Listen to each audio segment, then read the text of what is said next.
Lep pozdrav iz studia Idrijskih novic. Pred letošnjo košarkarsko sezono je bila članska ekipa košarkarskega kluba Hidrija deležna nekaterih kadrovskih sprememb, med drugim je mesto trenerja prevzel Goran Jovanović, katerega gostimo v tokratnem športnem pogovoru studia Idrijskih novic. Gospod Jovanović, prav lepo pozdravljeni. Lep pozdrav. V dosedanji trenerski karieri ste med drugim bili trener ženske košarkarske reprezentance Slovenije, Bosne in Hercegovine in tudi Makedonije. Delovali ste tudi v košarkarskih klubih v Avstriji, sedaj pa ste prišli v Idrijo, v tretji ligaški klub. Kaj vas je prepričalo, da pridete v Idrijo za trenerja? Ja, predvsem to neka ambicija. Nikoli nisem gledal na to, ali vodim višjo ligo, nižjo ligo, srednjo ligo. Vedno so me gnale predvsem ambicije klubov. Po majhnem premoru, ki sem si ga vzel iz povratka iz Avstrije, iz tujine, sem se pač odločil za Idrijo, ker so mi predstavili zelo lepo zgodbo in to me je navdušilo in predvsem dalo neko ambicijo za moje delo naprej. Sedaj za vami je dobra polovica sezone. Kako se počutite v Idriji? Ja, moram reči zelo lepo. Klub me je zelo lepo sprejel, igralci zelo v redu, fantje so res izjemni delavci, po domače povedano. Vse, kar delamo na treningu, delamo 100%, tako da mislim, da se pozna tudi na tekmah, tako da kar z veseljem hodim v Idrijo. Ste sicer o idrijski košarki že pred vašim prihodom kaj slišali v preteklosti? Ne nazadnje, svoj čas je bila Idrija tudi v prvi slovenski ligi. Seveda, da sem. Sem tudi igral po tri Idriji, imeli smo velike medsebojne duele. Takrat, v tistem času, ko so oni napredovali v višje lige, smo tudi mi igrali proti njim. Poznam nekatere igralce, kot je Rupnik, Mržek in tako naprej. Tako da zelo dobro poznam idrijsko košarko. Sedaj bom rekel, idrijska košarka si že nekaj let želi prebiti nazaj v drugo ligo in pred zaključkom rednega dela letošnje sezone je že znano, da bo Idrija v play-off šla kot vodilna ekipa Zahoda. Do sedaj ste v 17 tekmah zabeležili 2 poraza, pozitivna koš razlika. Predvidevam, da ste z dosedanjim delom sezone zadovoljni. Ja, rezultatsko smo lahko zelo zadovoljni, vendar jaz kot trener vedno predvsem pričakujem vedno več od mene, tako tudi od igralcev, tako da na treningih se moramo vsak trening dokazovati, delati čim bolje, zato da iz treninga v treninga igralci napredujejo, da lahko igramo tako, kot igramo sedaj. Do sedaj nismo še nič naredili, po domače povedano. Prihaja obdobje, kjer bo pa treba pokazati, ali smo iz pravega testa. Srčno upam, da smo, zato smo tudi letos šli v ta projekt. Malo problemi z pomanjkanjem igralcev, napustil nas je tudi en zelo pomemben člen igralca, tako da nekako sedaj krpamo to zadevo na treningih, malo spreminjamo taktiko, predvsem pa bo verjetno zelo vplivala forma v najbolj ključnem momentu tekmovanja. Že sami ste omenili, ekipo je zapustil sredi sezone Miha Berlič, Mark Berlič, šel je v tujino, pač boljši pogoji.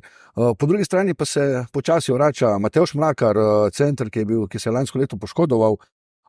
Predvsem pa mogoče z vašim prihodom se je sam način igre malce spremenil, večje podaje, večje kombinatorike. Na čem sloni vaša filozofija košarkarske igre? Ja, moja filozofija v teh 24 letih, odkar sem trener, je vedno izhajala iz kolektivne igre. Predvsem se je dal neki pomen obrambi.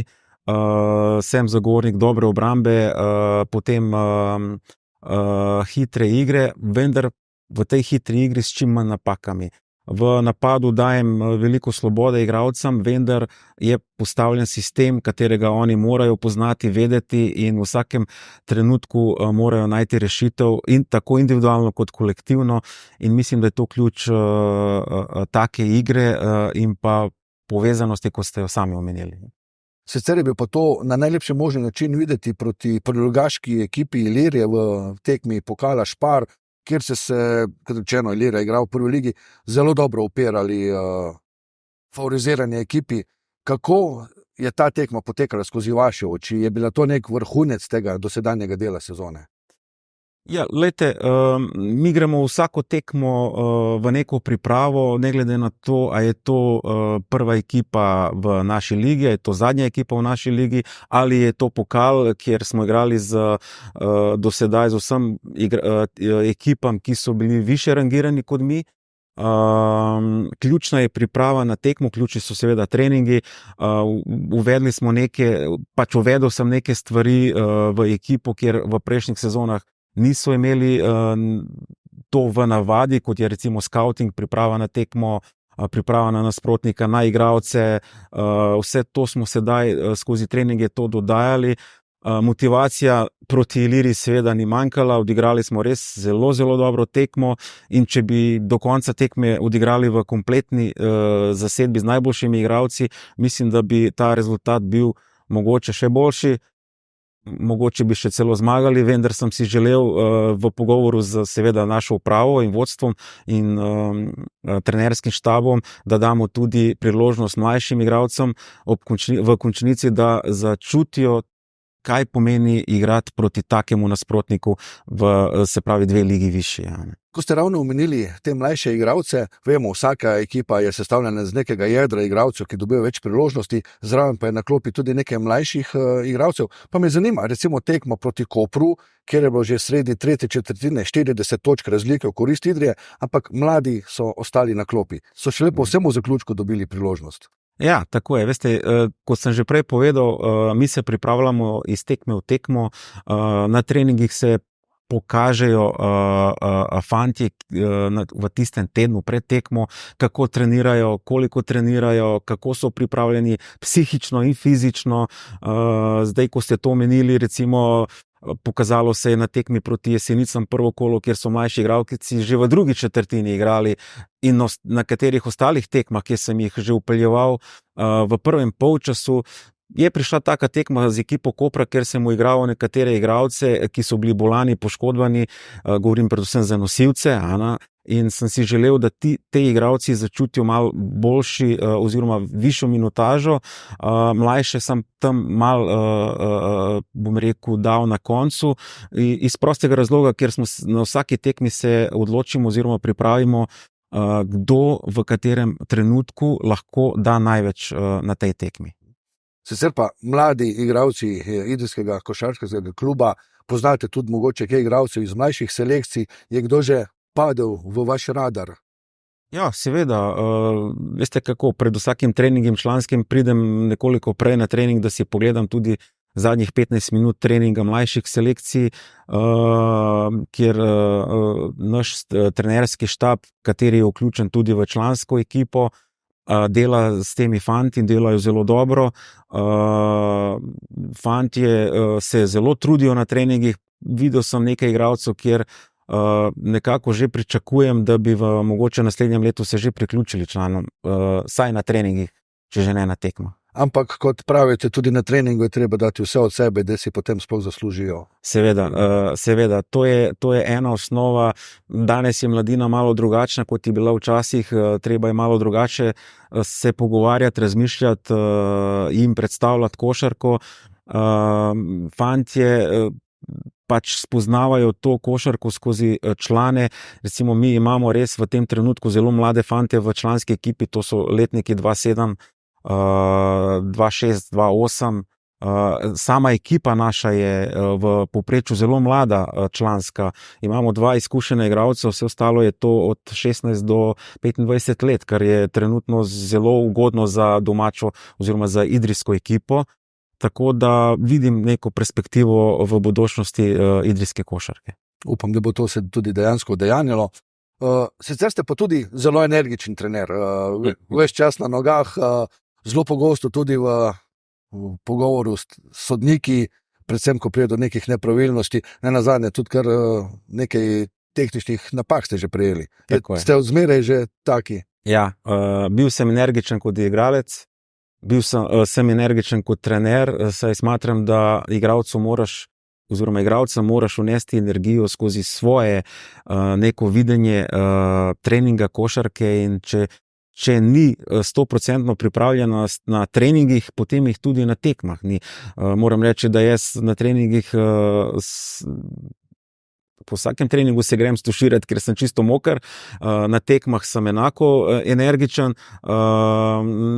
Moja slabost mogoče je ta, da zelo težko prenesem neko nepravičnost, zato so te komentarji na sodnike. Vendar je to v košarki tako. Trener mora vedno vršiti pritisk na sodnike, da bi imel neko korist, kar se tiče same ekipe, igre in tako naprej in tako naprej. Mogoče nekoč oziroma večkrat, malo prevečkrat odreagiramo, ampak to je sestavni del igre. Ampak sestavni del pritiska na sodniki so pa tudi navijači. Veliko je bilo govora o idrijskih navijačih. So se upravičila vaša pričakovanja, kar ste prej poznali o idrijski publiki? Seveda, da so. To je tudi en, bom rekel, detajl, kateri me je privlekel, da pridem v Idrijo kot trener. Kajti danes v recimo 3. ligi imeti take navijače, tako publiko, jo ne doživiš po Sloveniji tudi v višjih ligah. Tako da moram pohvaliti navijače, res so nam veter v hrbet. Nekajkrat so nas dvignili, ko nam je šlo težko na tekmah, in mislim, da so nekajkrat tudi vplivali na to, da smo na koncu dobili tekmo. Pa se malce dotaknemo še vašega osebnega življenja. Predvsem ena stvar me zanima, prihajate iz Žirovnice, to je med Radovljico in Jesenicami, vozite se na treninge in tekme v Idrijo, vam te naši zavoji, ovinki delajo kaj preglavic, ali ste se jih že navadili?